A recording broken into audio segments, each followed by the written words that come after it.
Hola, bienvenidos a esta introducción al taller número 3, el cual hemos titulado Desde la idea a la oferta concreta para mí, mis socios, incluido Codelco. Hablando de Codelco Tech, obviamente. Lo que vamos a revisar el día jueves va a ser principalmente modelos de negocio. Vamos a dar una vuelta sobre los planes de negocio que cada uno de ustedes está formulando. Lo otro son las estrategias de go-to-market y también como parte de generar una estrategia de negocio tiene que ver con las estrategias de protección, principalmente relacionadas con lo que es propiedad intelectual. Lo que habíamos revisado en las reuniones y lo que quedó pendiente del taller anterior es esta tarea, ¿cierto?, en la cual se les pidió construir los cuadros de mando y salir a validar, más bien experimentar las hipótesis que ustedes habían declarado. En base a eso, lo que les vamos a pedir es que construyan un pitch en base al modelo que revisamos sobre Gai Kawasaki, el cual tiene esos 10 puntos que aparecen ahí en pantalla. Y vamos a elegir 3 proyectos el día jueves que nos presenten este pitch en no más de 5 minutos. Es muy importante que tomen en cuenta este tiempo. Y también vamos a trabajar sobre las propuestas que ustedes están realizando o que están trabajando para Codelco Tech y un poco qué es lo que esperan de Codelco. En base a eso les pido que por favor contesten las siguientes preguntas. Otro punto que vamos a revisar, y es necesario en un poco nivelar, más bien preparar, es el punto de las estrategias de protección que vamos a revisar el jueves, las cuales tienen relación, como bien les dije antes, con la propiedad intelectual. Para contextualizar, cuando hablamos de propiedad intelectual, debemos entender que se compone de principalmente 3 propiedades diferentes.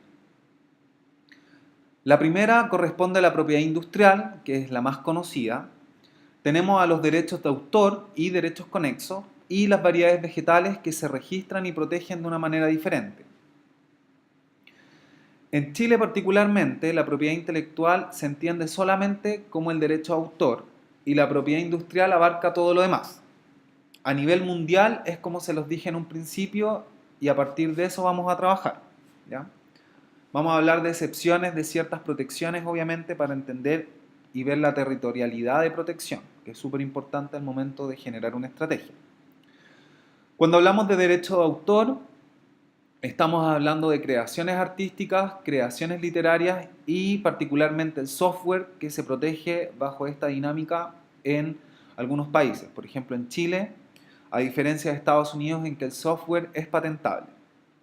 Las variedades vegetales se registran a través de un sistema sui generis, el cual tiene 4 características principales que debe cumplir una variedad vegetal para poder registrar y obtener la protección temporal y de monopolio también. Principalmente es la de ser nueva, o sea, que no exista antiguamente, que sea distinta a otra especie que ya existe, que sea homogénea en cuanto a su genotipo y que sea estable, vale decir, que en sucesivas replicaciones la variedad debe permanecer sin cambio o no debe presentar mayores cambios, entendiendo también las variedades genéticas que pueden ocurrir.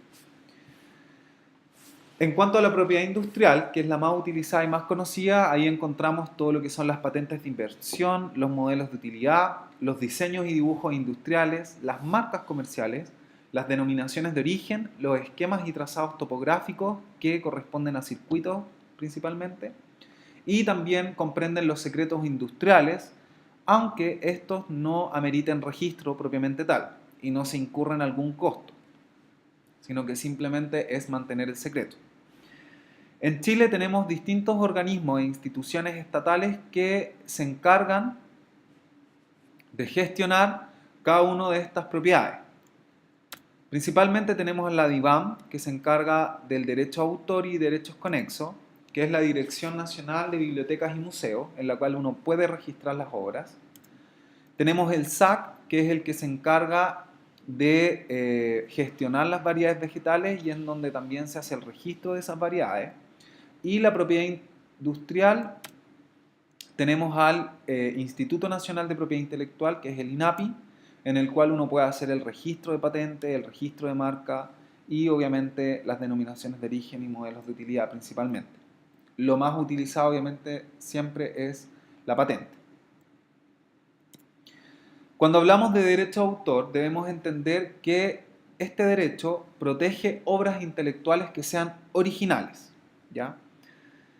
La lógica de protección es que yo registro una creación original a cambio de exclusividad limitada en el tiempo.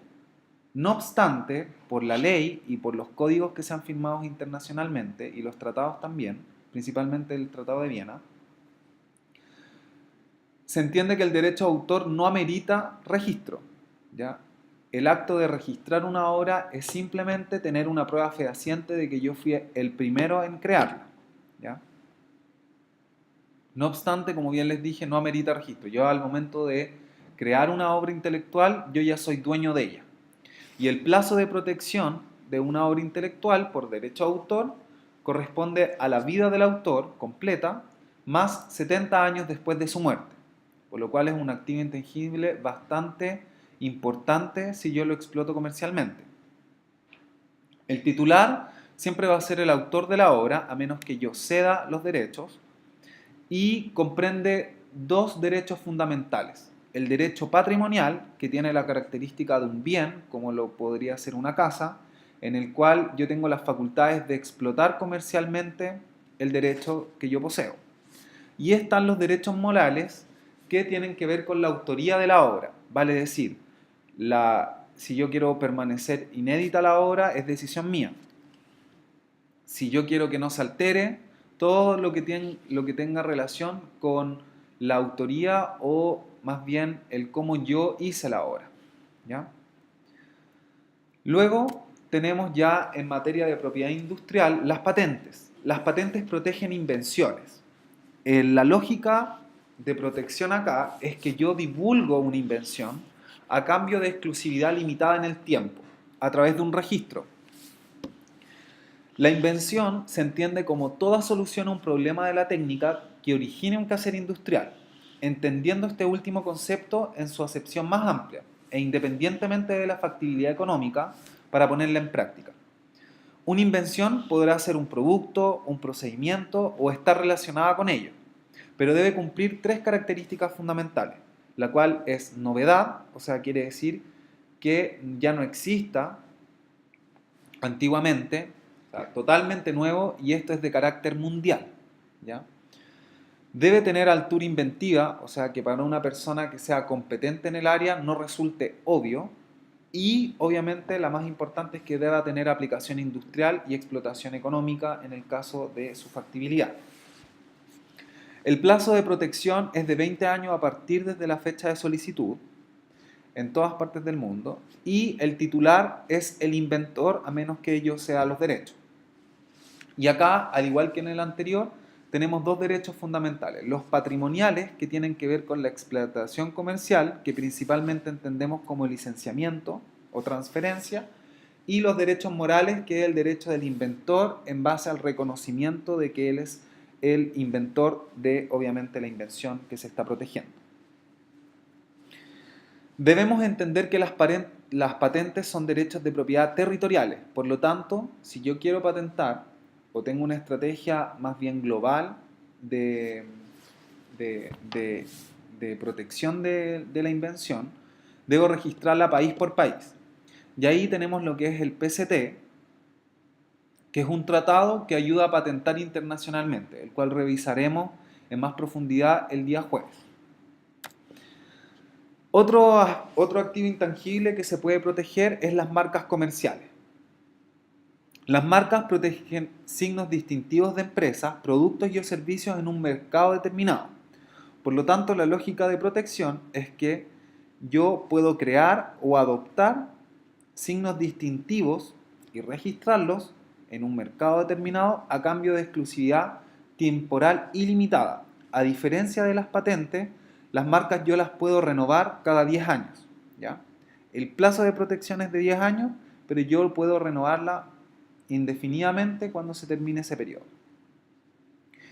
En Chile particularmente no existe requisito de uso comprobado de la marca, vale decir que por ejemplo, en Estados Unidos y en Europa, yo debo comprobar, que estoy usufructuando la marca en un mercado determinado, por ejemplo, bebidas o alimentos, para yo poder registrarla. En Chile eso no es requisito.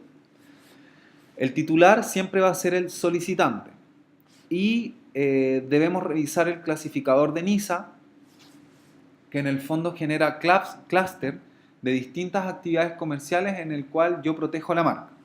¿Ya? La marca está protegida en una clase, por eso hablamos de mercados determinados. Y las tasas o los precios de registro va a depender de cuántas clases yo quiera comprender en la marca que quiero proteger.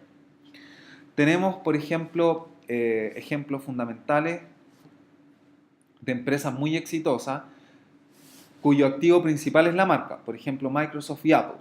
Lo que vale de ellos no es la creación de productos computacionales, sino más bien la marca, cómo se ha posicionado en el mercado de la computación y la informática.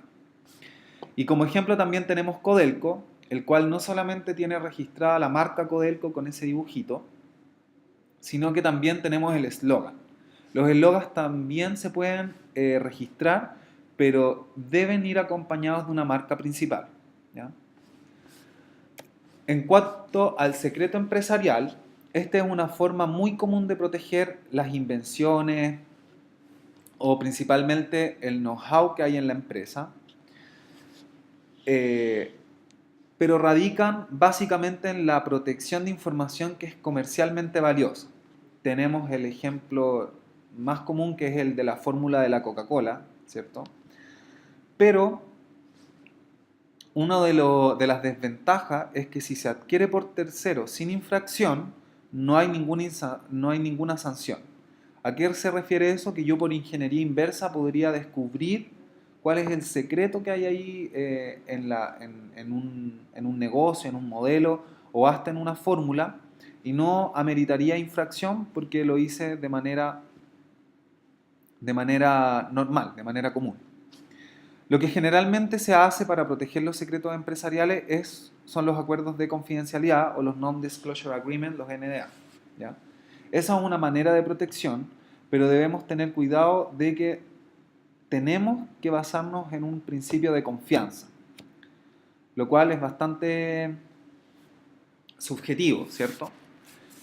El plazo es mientras siga siendo secreto, por lo cual no tiene límite temporal, y los beneficios de estar protegido sobre un secreto empresarial es que no entrañan costo, o sea, no vale nada permanecer un secreto empresarial, y es de carácter inmediato, hasta que dure el secreto.